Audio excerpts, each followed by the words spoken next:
So for this first minute, we're going to do the hip 90-90, or shin box is another name. We're going to do these rotations side to side, flipping our position to the other side to really work on our hip mobility, just to smooth out that joint. And then when you get to the other side, add a forward fold to engage a little bit more of a stretch into that glute muscle group, connecting to that hip and the lower back. We want to use one hand, maybe two at first, to really keep our spine tall. And you see I'm challenging myself to keep one arm locked out, clenching my fists really tight to really engage more. And then I'm going really advanced, trying to keep both closed fists off the ground, all the while keeping my toes up. Again, trying to keep the spine as tall as I can and adding that little forward fold of a stretch. So that minute is up. Now we're going to go into 2 minutes of our half saddle position. So what I really want to try and do this first minute is get active. You can see I pointed to that right quad.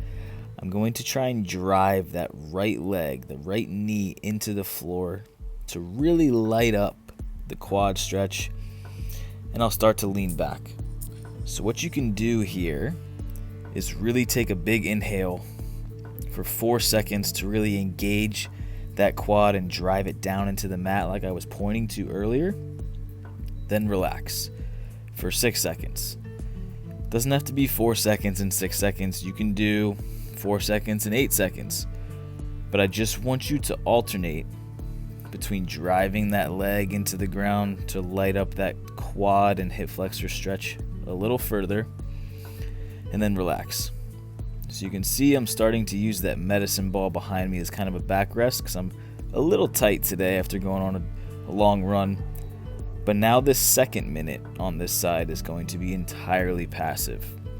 So you can see I'm really trying to relax here and just kind of lean back onto that ball.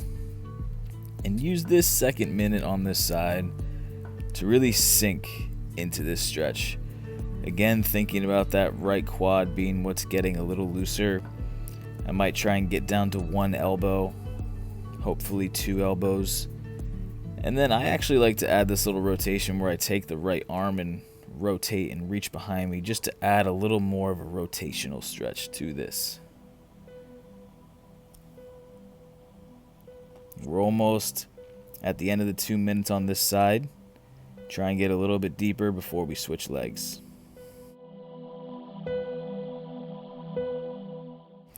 So there we are at the end of our 2 minutes on that right side. Let's flip it over to the left. A little reminder again, this first minute of the 2 is going to be PNF. That stands for proprioceptive neuromuscular functioning. Just a long name for alternating between active, making the stretch more intense, and then relaxing. So you can see I'm making some grimacing faces here. You might be as well if you're really trying to get some activeness out of this stretch, and that's what I want you to do. Remember, 4 seconds is good. Take a big inhale, a big belly breath, and drive that leg, light up that left quad by pressing into the floor, trying to bring that hip and that pocket forward a little bit to engage that glute to help drive that quad stretch. And again, relaxing for 6 to 8 seconds and alternating. Now we've reached that second minute on this side, and this is your passive minute. Try to fold a little bit back further to get some more range, testing on that left quad. You're stretching it really deep now. If you have a medicine ball or some pillows you can stack up behind you to really help relax, that's perfect. Go for it. If you don't have anything, that's fine. You can also just go down to 1 elbow behind you, maybe 2. As long as you're feeling this stretch in that left quad, you're doing it right. A little less than 30 seconds left here before we switch gears.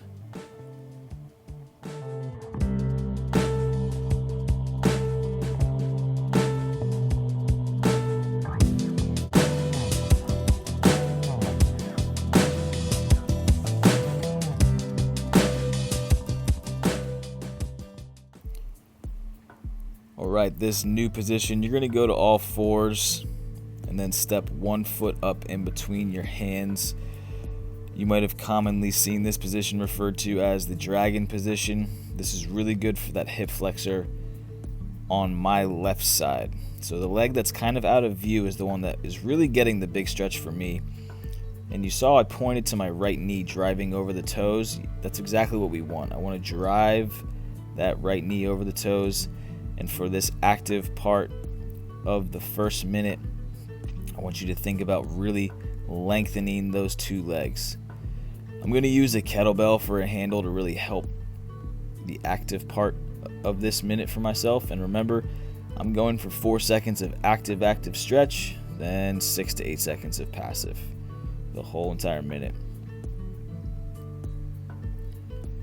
You're just about to get to that second minute on this side where you are completely passive. So just some reminders again, drive that knee past the toes. Really try and find more of a challenge stretching the back leg, that hip flexor, right around that pocket area. All the while leaning one hand on the knee, maybe both hands on the knees. If you have a kettlebell or a medicine ball, go for it. And you can see I kind of took a breath. That's fine.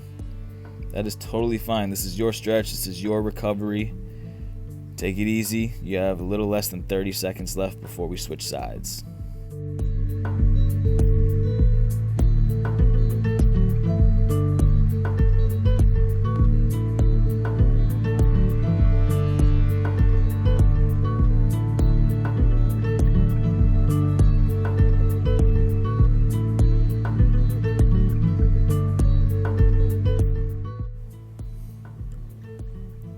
Alright, so let's flip which side we are really targeting. So now you can get a front view of that back leg. So my right hip flexor is really what's getting opened up here. If we sit a lot, if we play a sport, or have any type of activity that demands a lot of hip flexion where we're bent over in a crouch position, this is going to feel pretty tight.